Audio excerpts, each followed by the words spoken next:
mga bagay na hindi makakabuti sa inyo at sa inyong pamilya kagaya ng nangyari kay Master Sergeant Gutesa.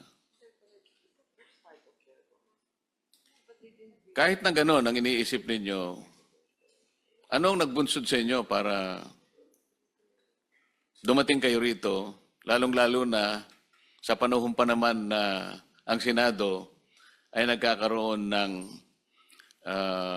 sabihin na nating siguro, paano ba natin i-describe ang nangyayari sa atin ngayon? Ang nangyari po kahapon ay simply a naked power grab.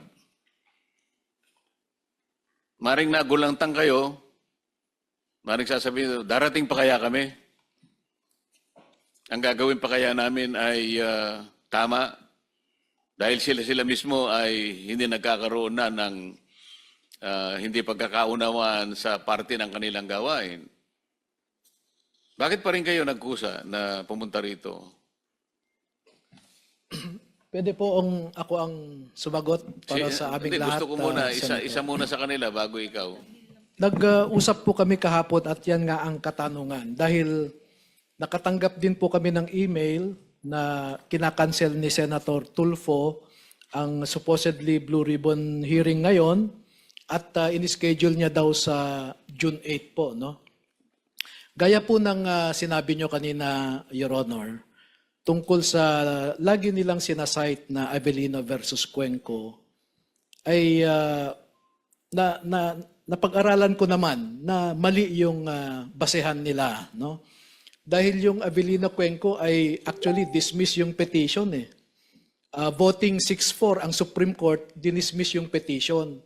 So, ang ground ng dismissal, lack of jurisdiction of the Supreme Court. So, wala silang pwedeng gamitin na it's not part of our juris actually.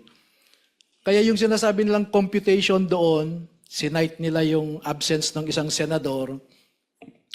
Obiter, alam naman natin po yung obiter dictum po, no? So kung dinismiss mo yung kaso for lack of jurisdiction, wala kang pwedeng ibang gawin eh. And anything that is said there, aside from the dismissal, is meaningless. Kaya po minarapat namin na dito sa committee na ito na inimbitahan nyo kami dumalo. Dahil nakita po namin na yung attempt ni Senator Tulfo is a pretension of power. So kinikilala po namin yung committee na ito na pinangunahan ni Senator Pia at kayo po bilang chair ng subcommittee. At naniniwala pa rin po kami na ang Senate President ay si Senator Peter Cayetano. Yan po ang pananaw namin. Kaya dumalo po kami ngayon. Sa legal aspect kasi, attorney, dahil sa abogado ka, kahit papaano meron kang mapagbabasihan, alam mo kung sino yung tama. Ngunit yung mga kliyente mo, como sila naman ay dating sundalo, ang maaring naramdaman nila kagad, ano ba ito? Bakit may naunang nag-imbita sa atin, pagkatapos binawi, pagkatapos may lumabas, na iba na pala yung chairman ng committee. Hindi ba kayo nag-agam-agam na dadalo pa kaya kami? Ano bang mangyayari sa amin kung dadalo kami? Kasi si Sergeant Gutesa, nung una ko siyang makausap, wala kang mapapakinabang dito, sabi ko sa kanya. Ilalagay mo pa ang pamilya mo at ang sarili mo sa panganib dito dahil sa mga bagay na itetestify mo bukas, sabi kong ganun. Kung talagang malakas ang loob mo na dumating ka.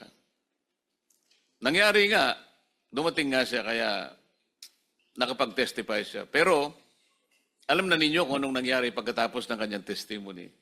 Kahit na yung tao nagbuwis na ng sariling buhay, nagsakripisyo na sa kanyang pamilya, makatulong lamang sa ikahanap ng kasagutan sa problemang nilikha ng flood control na ito, imbes na magpasalamat ang Estado, sinasabi ko sa inyo, siya pa ang ginawan ng mga sari-saring kaso. Tinakot ng falsification, tinakot ng ng forgery, ng kung ano-ano, na wala namang basihan. Ang totoo po, yung abogada na yon na kanyang dinisown yung kanyang pirma, ay naharap po sa disbarment. Ako na po ang kusang naghahain ng complaint para ma-disbar yun. Hindi dahil sa, alam kong hindi niya pirma. Alam kong hindi niya pirma yun, pero pinayagan niyang ibang tao na pumirma para sa kanya. Ang totoo nun, hindi lamang si Gutesa ang biktima ng pirma ng ibang tao na kanyang pinayagan. Dahil nakakalap din kami ng mahigit na 44 na affidavit na kanyang ninotaryo, maski pa paano mo bali-balik rin, iba't ibang tao talaga ang pumirma, na yun ay nireport niya sa Notarial Registry ng Maynila. Sa mga tweet, hindi lamang si Gutesa ang biktima, maraming na biktima. Imagine, 44 na dokumento, iba-iba na pirma. Talagang hindi niya pirma dahil inihayag niya yung tunay niyang pirma. Paano ka ako nangyari itong pirma? Pinayagan mo ang ibang tao na pumirma sa'yo. Pagkakakitaan din ito eh. Gumamit siya ng iba't ibang opisina na nandun yung mga taong pinayagan niyang pumirma. Para sa kanya, iisa yung notarial stamp. Ganun na nangyari. So ang tanong kasi, kahit na ganun ba ang nangyari sa kanya, pumayag pa rin kayo na tumestify sa layunin ninyo na kayo, gusto ko kayo ang magsalita para marinig po ng buong sambayanan. Your Honor, pinilit na rin po namin pumunta dito para isiwalat po ang katotohanan na nangyayari dito sa ating bayan. Sa pondo po ng bayan. Dahil kami po ang nagde-deliver ng mali-maliatang pera at aming natuklasan na ito pala ay pera ng taong bayan. Sa madaling salita, ito po ay isang sindikato. Hindi po kami atras sa labang ito dahil ang sinasabi namin po ay totoo. Yan lang po, Your Honor. Yes, Your Honor, magandang hapon.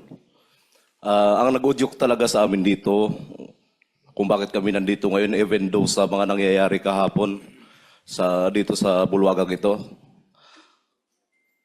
ang loob namin at kami ay nakukonsensya na hindi namin mailathala o ipahiwatig o ipaalam sa taong bayan na ganito na pala kalaki ang lokohan ng bansa.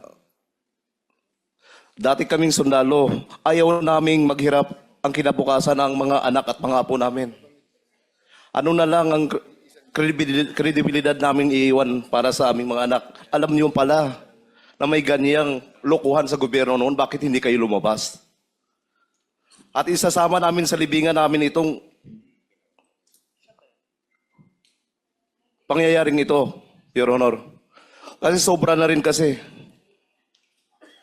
18-point-something trillion ang utang ng Pilipinas, paano ang bayan, paano ang kinabukasan natin. Itong kasamaan ko nandito, nagdesisyon kami kahapon na kahit anumang mangyari, na kahit saan man tayo pupulutin, kulungan, o anumang paggagamit ng gobyerno laban sa atin, itutuloy natin to, laban natin to para sa bansa at para sa kaiuunlad ng bansang Pilipinas. Maraming salamat po. Meron po kayong nakikitang isang private jet. Ayan po, naka-flash.